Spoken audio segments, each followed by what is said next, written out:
ಕೇರಳ ಭಾಗದಲ್ಲಿ ಕೂಡ ಇದ್ದಾರೆ ಕಲ್ಯಾಣ. ಹಾಗೆ ಉಭಯ ಅವಿಭಜನೆ ದರ್ಶನ ಇಲ್ಲಿ ಅಂತ ಹೇಳ್ಬೋದು.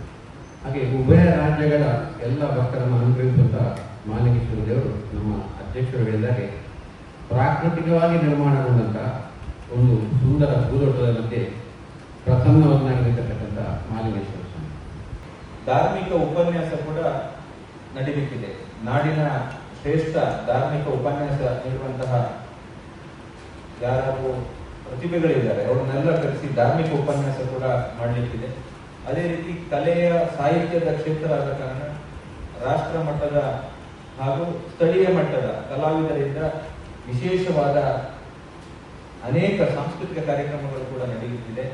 ಅದಲ್ಲದೆ ಇನ್ನೊಂದು ಮುಖ್ಯವಾದ ಈ ಕಾರ್ಯಕ್ರಮದ ವಿಶೇಷ ಏನಂದ್ರೆ ಈಶ್ವರನಿಗೆ ಏಕಾದಶ ಅನ್ನುವಂಥದ್ದು ನಾವು ಕೇಳ್ತೇವೆ. ಏಕಾದಶ ರುದ್ರ ಪಠಣ ಅಥವಾ ಏಕಾದಶ ಅಂತ ಪದೇ ಪದೇ ನಾವು ಕೇಳ್ತೇವೆ ಈಶ್ವರನ ಹೆಸರು ಬಂದಾಗ.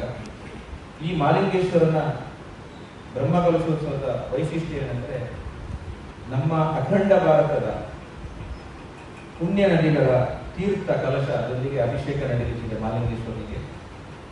ನಾವು ದಿನ ಬೆಳಗಾದ್ರೆ ಎದುರೇ ಕೇಳ್ತೇವೆ ಗಂಗೆ ಯಮುನೆ ಗೋದಾವರಿ ಸರಸ್ವತಿ ಅಂತ ಹೇಳ್ತೇವೆ.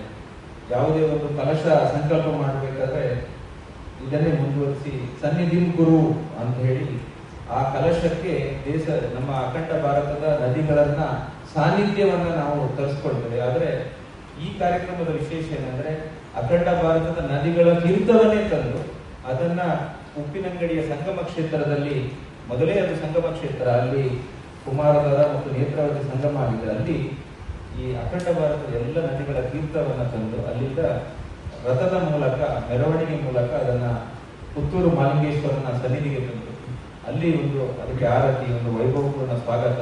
ಅದಾದ ನಂತರ ವಿಟ್ಲ ಪಂಚಲಿಂಗೇಶ್ವರನ ಸನ್ನಿಧಿ ಬಂದು ಅಲ್ಲೊಂದು ವೈಭವಪೂರ್ಣ ಸ್ವಾಗತ ಹಾಗೂ ಇದರ ಜೊತೆಗೆ ಹೊರೆಕಾಣಿಕೆ ಹಸಿರುವಾಣಿ ಕೂಡ ಮೆರವಣಿಗೆಯಲ್ಲಿ ಬಂದು ಮಧ್ಯಾಹ್ನಕ್ಕೆ 30ನೇ ತಾರೀಕು ಸೇರಲಿಕ್ಕಿದೆ. ಬೆಳಿಗ್ಗೆ 11 ಗಂಟೆಗೆ ಸರಿಯಾಗಿ ಉಪ್ಪಿನಂಗಡಿಯಿಂದ ಈ ತೀರ್ಥ ರಥಯಾತ್ರೆ ಹಾಗೂ ಹಸಿರುವಾಣಿ ಮೆರವಣಿಗೆ ಆರಂಭವಾಗಿ ಅದು ಮಧ್ಯಾಹ್ನ ಸುಮಾರು 2 ಗಂಟೆ ನಂತರ ಪುತ್ತೂರಿಂದ ಹೊರಟು ಅದೇ ರೀತಿ ವಿಟ್ಲಕ್ಕೆ ಬಂದು ಕನ್ಯಾನ ತಲುಪಲಿಕ್ಕಿದೆ. ಕನ್ಯಾನದಿಂದ ಕಲ್ಯಾಣಕ್ಕೆ ಬರುವಾಗ ಅಲ್ಲೊಂದು ಅಭೂತಪೂರ್ವ ಭಜನೆ, ಕುಣಿತ ಭಜನೆ, ಸ್ವಾಗತ, ಚೆಂಡೆ ಹಾಗೂ ಒಂದು ವೈಭವಪೂರ್ಣವಾದ ಮೆರವಣಿಗೆ ಮುಖಾಂತರ ಕಲ್ಯಾಣಕ್ಕೆ ಬರಲಿಕ್ಕಿದೆ. ಹಾಗಾಗಿ ಇದೊಂದು ವಿಶಿಷ್ಟವಾದ ಪರಿಕಲ್ಪನೆ ಹಾಗೂ ಒಂದು ಕಾರ್ಯಕ್ರಮ. ಪ್ರಾಯಶಃ ಸುತ್ತಮುತ್ತ ಎಲ್ಲಿ ಕೂಡ ಈ ರೀತಿ ಪುಣ್ಯ ನದಿಗಳನ್ನ ತಂದು ದೇವರಿಗೆ ಅಭಿಷೇಕ ಮಾಡಿ ಬ್ರಹ್ಮಕಲಶ ಮಾಡಿದ್ದಿಲ್ಲ.